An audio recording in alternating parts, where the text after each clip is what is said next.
Ele gostava de se apresentar quando todos estavam olhando. Naquela manhã, na sala de conferências, ele andava de um lado para o outro diante da equipe como se a mesa fosse um palco. Apontou para o relatório que eu havia entregue e disse com um sorriso: "É isso que acontece quando alguém que deveria ficar no setor administrativo acha que pode liderar."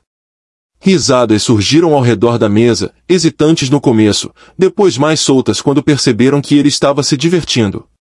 Meus números estavam corretos, meu trabalho era sólido, mas nada disso importava naquele momento. Ele havia me escolhido com uma piada. Eu não discuti. Não me defendi. Baixei os olhos para minhas anotações, mãos firmes, voz calada. As risadas doíam mais porque algumas das pessoas que riam já tinham vindo a mim pedindo ajuda.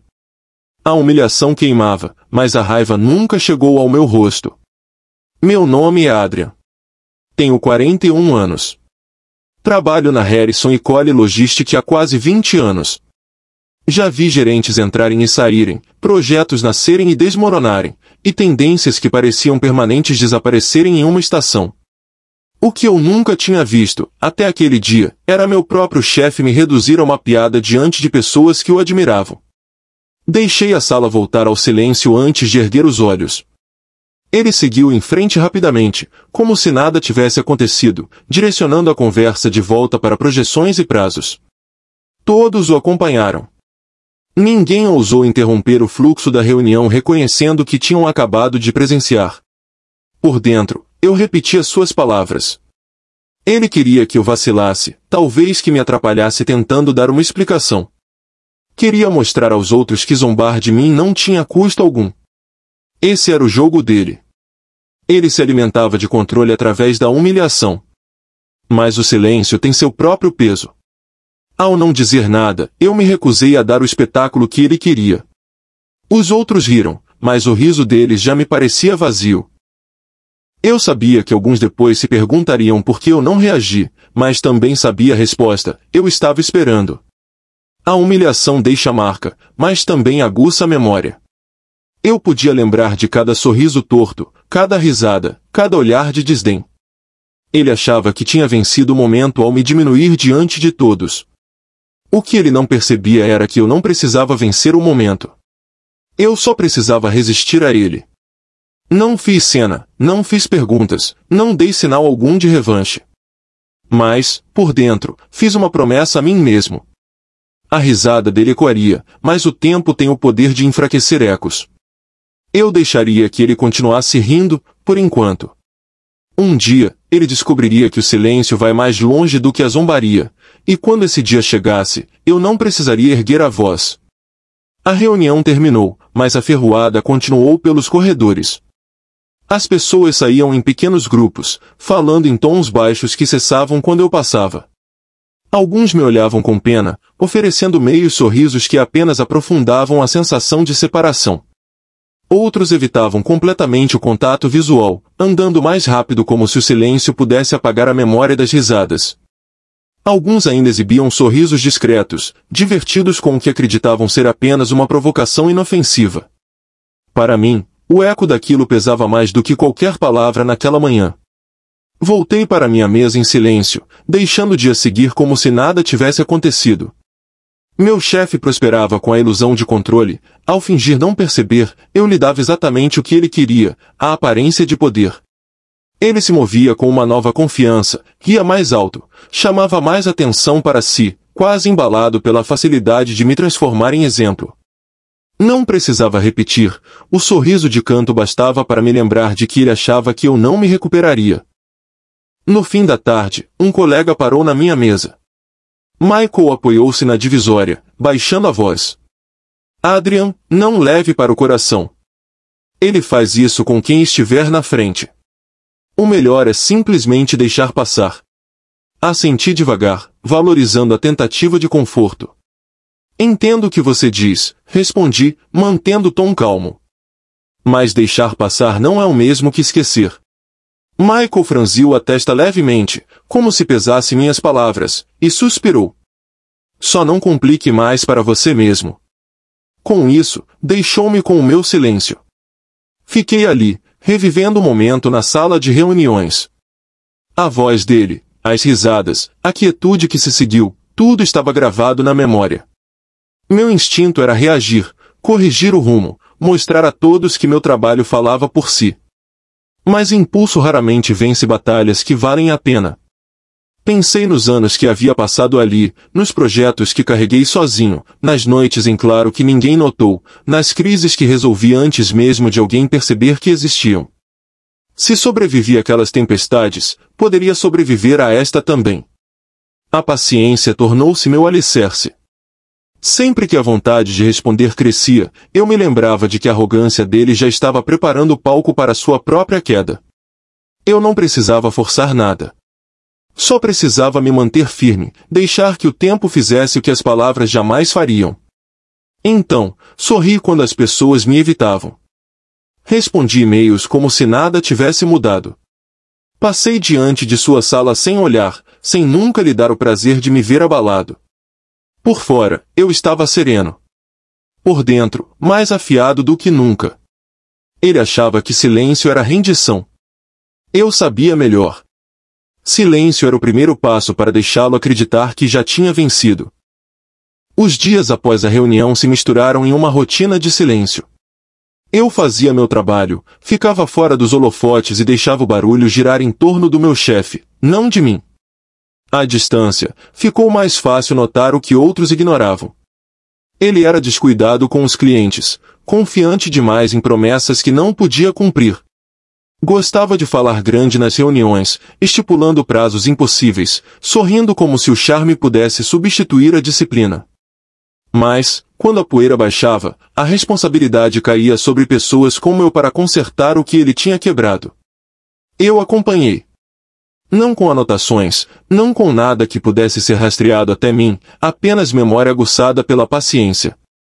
Cada negociação mal feita, cada detalhe esquecido, cada cliente deixado esperando por um e-mail sem resposta se tornava parte de um padrão. Numa tarde, durante uma atualização de projeto, ele descartou minha sugestão de redistribuir recursos.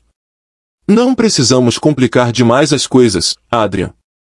Fique nas suas planilhas e deixe o resto para nós cuidarmos da estratégia. O tom dele foi desdenhoso, uma encenação para a sala. Não respondi. Ele pensou que tinha me silenciado, mas a verdade é que eu já tinha parado de falar por ele. Foi nesse período que encontrei uma aliada silenciosa em Sra. Reynolds, a chefe de operações. Ela não era calorosa nem abertamente amigável, mas tinha um olhar afiado. Notava quem realmente resolvia os problemas. Uma semana depois de outra ligação desastrosa com o cliente, ela passou pela minha mesa. Você que arrumou aquele cronograma de entregas, não foi? Levantei o olhar, firme. Ajustei para que os caminhões não voltassem no mesmo trajeto. Ela sentiu, satisfeita. Inteligente. Economizou uma fortuna em atrasos. Depois seguiu, sem alarde. Mas entendi a mensagem, ela me via, mesmo quando os outros não. O silêncio me tornará pequeno na sala, mas a pequenez acabou sendo disfarce. Quanto menos atenção ele me dava, mais livre eu ficava para vê-lo se desfazer. Minha invisibilidade não era fraqueza, era vantagem. Ele continuava se vangloriando diante dos clientes, mas eu percebia insegurança nas vozes deles depois. As perguntas se acumulavam, as dúvidas cresciam, e muitas vezes eu era quem respondia discretamente os e-mails que ele ignorava, suavizando erros antes que virassem queixas sérias. Eu não divulgava isso. Não precisava. Quanto mais ele me desprezava, menos percebia que eu estava me tornando indispensável. A arrogância dele criava o vazio, e meu silêncio preenchia. Numa noite, revisando os números que ele tinha ignorado em mais uma reunião, o pensamento veio com clareza, eu não precisava destruí-lo. Ele mesmo estava fazendo isso. Tudo o que eu precisava era deixá-lo continuar falando enquanto eu continuava trabalhando. A queda dele não era algo que eu tivesse de construir, era algo que eu só precisava assistir. A primeira rachadura real apareceu durante uma ligação com um dos nossos maiores clientes. Ele prometeu demais de novo, ignorando as preocupações com uma risada. Confie em mim, vamos entregar ainda mais rápido do que você espera, disse. Mas o tom do cliente mudou, mais afiado dessa vez. Você já disse isso antes. Ainda estamos esperando pelas correções do último envio. Eu o vi vacilar por um momento, depois se recompor com mais charme vazio. Quando a ligação terminou, ele dispensou aquilo como se nada tivesse acontecido. Eles sempre reclamam, disse a equipe. É só barulho. Mas algumas horas depois, recebi um e-mail do cliente diretamente. Foi curto. Adrian, pode revisar o cronograma você mesmo? Confio mais no seu julgamento aqui. Li 2 vezes antes de responder. Silenciosamente, fiz os ajustes, ajustando o plano para que pudesse realmente ser entregue. Ninguém precisava saber que veio de mim. O reconhecimento não era o objetivo, a estabilidade era. Na semana seguinte, o cliente participou de outra ligação. Meu chefe abriu com sua costumeira confiança, mas quando as perguntas se voltaram para o cronograma revisado, ele hesitou. O cliente interrompeu. Na verdade, o Adrian esclareceu isso. Os detalhes que ele forneceu foram sólidos. Por um momento, o silêncio pairou na chamada. Respondi educadamente, confirmando os números. Meu chefe forçou uma risada, fingindo que tinha supervisionado tudo. Mas eu ouvi a leve tensão na voz dele quando disse, sim, Adrian sempre tem os detalhes técnicos. Essa tensão me disse que ele sentiu. O chão sob ele já não era tão firme quanto antes. Alguns dias depois, a senhora Reynolds passou por lá. Essa ligação com o cliente foi mais tranquila do que eu esperava. Eu sei o motivo. Ela me deu aquele tipo de olhar que dispensa explicações. Bom trabalho. Depois seguiu em frente, eficiente como sempre. O reconhecimento dela não foi barulhento, mas teve peso. Significava que alguém lá em cima também percebeu as rachaduras. Eu permaneci na minha, trabalhando em silêncio. Cada vez que ele me dispensava nas reuniões, Adrian, não complique, eu deixava as palavras escorrerem. A cada vez, era eu quem consertava o que vinha depois. Os clientes começaram a me incluir diretamente. Colegas pediam minha opinião quando ele não estava por perto. Pouco a pouco, a voz dele já não era a única em que confiavam. Eu não me vangloriei, e não comemorei. Apenas continuei observando, continuei trabalhando. O que ele não entendia era que o silêncio não apaga a presença, ele a amplifica quando o momento é certo. Quanto mais invisível eu parecia, mais claro ficava quem realmente mantinha tudo de pé. Foi nesse momento que percebi, o silêncio já não era apenas sobrevivência. Era mudança de poder. Não de forma barulhenta, nem repentina, mas pouco a pouco, o equilíbrio estava mudando a meu favor. O projeto que finalmente o expôs era grande demais para ser levado no blefe. Os prazos escorregaram, os fornecedores ficaram impacientes e os números já não batiam com suas promessas.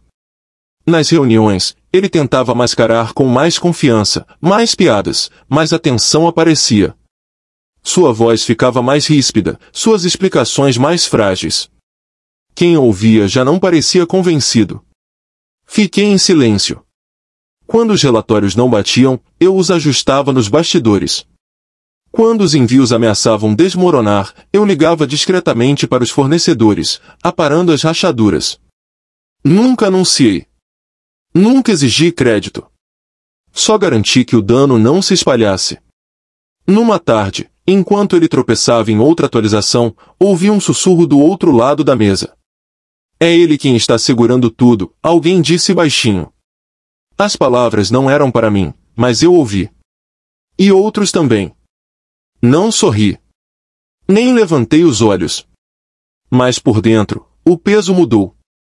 Meu silêncio já não era confundido com fraqueza. Estava sendo reconhecido pelo que era, controle. Naquela semana, a senhora Reynolds me mandou uma mensagem curta depois de revisar os arquivos do projeto. Posso ver os ajustes que você vem fazendo. Mantenha firme. Sem elogio, sem holofote, apenas reconhecimento. O suficiente para me dizer que meu trabalho já não era invisível. Enquanto isso, a frustração dele crescia. Rosnava com a equipe, exigia horas extras e descartava preocupações com a mesma arrogância que antes fazia as pessoas rirem junto com ele. Mas o riso estava sumindo. Agora trocavam olhares, hesitantes, incertos. Sua autoridade estava rachando e, embora ainda estivesse na frente, já não liderava mais. Uma noite, ele parou na minha mesa. Adrian, disse, a voz seca, preciso que você confira de novo esses números antes de amanhã. Certifique-se de que batem com o que apresentei. Olhei firme. Eles não batem porque o que você apresentou não é preciso. Seus olhos se estreitaram, mas não fui além. Abri o arquivo e comecei a trabalhar, sem oferecer mais resistência do que o necessário. Ele ficou ali por um momento, depois foi embora. Sabia que precisava de mim. Só não conseguia dizer em voz alta. Naquela noite, fiquei até tarde, limpando o caos que ele tinha criado. Não porque queria sua gratidão, ele nunca daria, mas porque a empresa precisava de estabilidade. E a cada linha que eu corrigia, a cada problema que eu resolvia, sentia a mudança se aprofundando. Quanto mais alto ele zombava, mais útil se tornava o meu silêncio. Ele ainda se portava como intocável, mas por baixo eu via inquietação. Estava começando a perceber a verdade, seu sucesso já não repousava em suas palavras. Dependia de mim. E embora nunca admitisse, a dependência tem um jeito de mudar tudo. Não aconteceu de repente. Foi se infiltrando, silencioso no começo, até que nem ele conseguiu esconder. O mesmo homem que antes zombava de mim abertamente agora começou a passar na minha mesa com perguntas curtas. Sempre mantinha a voz baixa, nunca ao alcance dos outros. Adrian, revise esta proposta antes de eu enviar, murmurava. Ou, revise os números e veja se batem. Nas reuniões, porém, a arrogância dele permanecia intacta. Falava como se toda ideia fosse dele, ignorando preocupações, mantendo a encenação viva. Para a sala, ele ainda era o líder confiante. Para mim, em particular, era outra coisa inteiramente, dependente. A primeira vez que aconteceu, ele deslizou um arquivo sobre minha mesa e disse, só confira isso. Não quero que os outros percam tempo com detalhes. O tom fazia parecer que era um favor que ele me concedia. Abri o arquivo, examinando a bagunça que ele tinha redigido. Esses números estão errados em um trimestre inteiro, disse com calma. Ele franziu a testa. Então corrija. Em silêncio. Assim continuou. Autoridade em público, dependência em privado. Nunca admitia que precisava de mim, mas a frequência das visitas falava mais alto que palavras. Cada vez, eu cumpria sem resistência. Não por lealdade, mas porque cada correção aprofundava o desequilíbrio entre nós. Numa tarde, a senhora Reynolds passou com sua eficiência habitual. Bom trabalho em estabilizar os atrasos da remessa, disse, olhando diretamente para mim. Isso nos salvou. Meu chefe estava na sala, e notei a maneira como sua mandíbula se contraiu. Ela não o reconheceu. Não precisava. Mais tarde, ele me puxou de lado. Não interprete errado os comentários dela, disse. Venho gerenciando esses atrasos desde o início. Você só cuidou dos pequenos ajustes. Encontrei seus olhos com calma. Claro. Não dei desafio algum, nenhum fogo contra o qual ele pudesse lutar. Mas, por dentro, eu sabia o que ele temia, que os outros estavam começando a enxergar a verdade. Os sussurros no escritório cresceram. É o Adrian que mantém isso funcionando, ouvi uma manhã.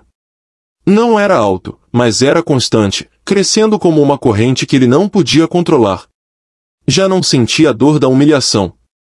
Aquele momento na sala de conferências tinha perdido sua força.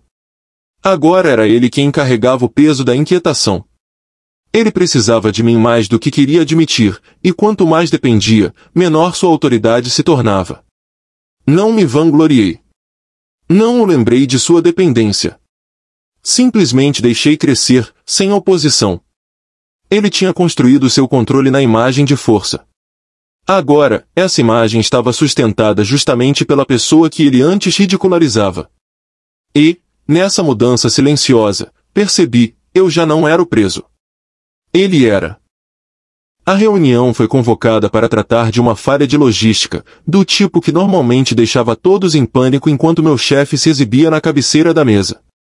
Ele começou com seu tom habitual, falando como se o problema já estivesse resolvido apenas porque era ele quem o explicava. Mas quando um dos diretores o interrompeu com um "vamos ouvir o que você pensa" e se virou para mim, o ar mudou. Pela primeira vez, a sala aguardava minhas palavras, não as dele.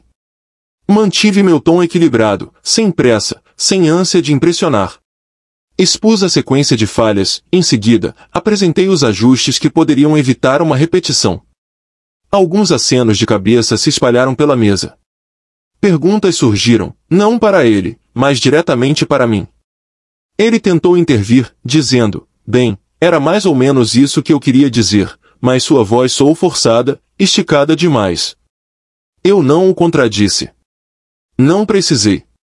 O diretor simplesmente pediu que eu detalhasse, e assim fiz.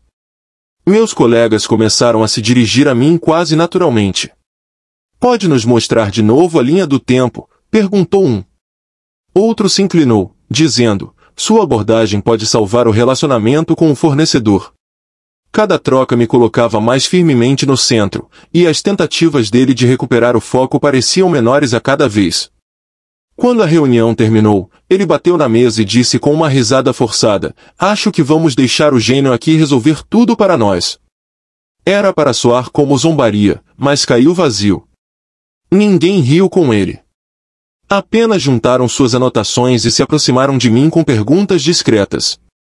Enquanto saíamos, ele murmurou baixo o suficiente para só eu ouvir, não deixe isso subir à sua cabeça. Não respondi. Não precisei. Seu aviso soava menos como autoridade e mais como medo disfarçado de conselho. Percebi então que o silêncio havia resistido mais que o riso dele. Onde antes ele usava o deboche para me lembrar do meu lugar, eu já não sentia mais o peso disso. Suas piadas haviam virado ruído de fundo, sem importância. Nos dias seguintes, o equilíbrio ficou claro. A alta gestão passou a me enviar solicitações diretas, ignorando-o completamente. Colegas me copiavam em assuntos que antes estavam sob o controle dele. Ele ainda tinha o título, mas não a substância. Eu o observava se agarrar aos gestos de comando enquanto o chão sob seus pés escorregava. Nunca me gabei. Nunca levantei a voz. A mudança não precisava de declaração. Ela acontecia nos pequenos diálogos, nos reconhecimentos sutis, na forma como agora olhavam para mim em vez de para ele. Entendi então que a vingança nem sempre chegava com espetáculo.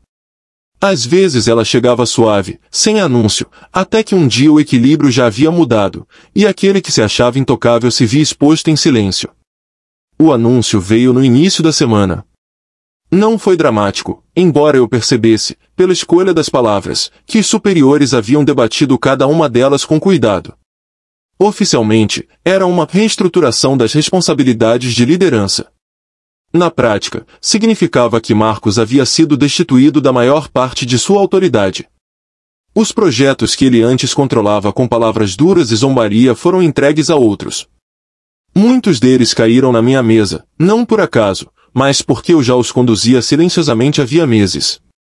Elliot, disse o diretor durante a reunião, vamos depender da sua supervisão aqui. A estabilidade que você tem proporcionado foi notada. O reconhecimento foi direto, público, e se assentou na sala com uma sensação de fim que não poderia ser desfeita. Assenti, respondendo em um tom firme, mas sem vanglória. Vou garantir que nada se perca. Colegas se voltaram para mim em concordância. Onde antes buscavam em Marcos aprovação, agora esperavam minhas palavras antes de seguir adiante. Não foi algo barulhento ou teatral. A autoridade havia mudado como a maré, inconfundível, imparável. Marcos permaneceu ali, rígido, seu sorriso forçado escorregando quando as perguntas passaram direto por ele. Tentou interromper uma vez. Eu ainda vou, mas o diretor o cortou suavemente. Por ora, Marcos, queremos o julgamento do Elliot sobre esta questão. Quase pude ouvir o estalo em seu orgulho. Sua risada, antes a arma que ele usava contra mim, não veio. No lugar dela, havia silêncio, pesado e tenso. Mais tarde, ele me encontrou no corredor. Sua voz estava mais baixa do que de costume, amarga, mas com algo que lembrava derrota. Você acha que isso faz de você melhor do que eu? Você não era nada sem mim. Eu te dei espaço, e agora você está apenas, com sorte. Olhei em seus olhos, calmo. Eu não precisava ser melhor do que você, Marcos. Só precisava ser constante. O resto se resolveu sozinho. Ele soltou o ar com força, balançando a cabeça. Pela primeira vez, não havia arrogância em sua expressão, apenas a consciência de que seu domínio havia escorregado e não voltaria. Murmurou, quase como se admitisse contra a própria vontade, eles precisam mais de você do que de mim agora. Isso é claro. Não respondi. O silêncio já havia me servido bem antes, e me serviu novamente. Nas semanas seguintes, meu trabalho se expandiu, minha voz ganhou mais peso, e Marcos foi ficando às margens, sua presença um lembrete de como a falsa autoridade desmorona rápido. Ele havia rido mais alto quando eu estava em silêncio. Mas quando precisou de mim, foi só silêncio que lhe dei. E essa foi a diferença. Eu não venci gritando mais alto, nem revidando. Venci esperando, deixando o tempo e a verdade exporem o que a arrogância nunca poderia. A paciência, no fim, falou mais alto do que a risada dele jamais falou.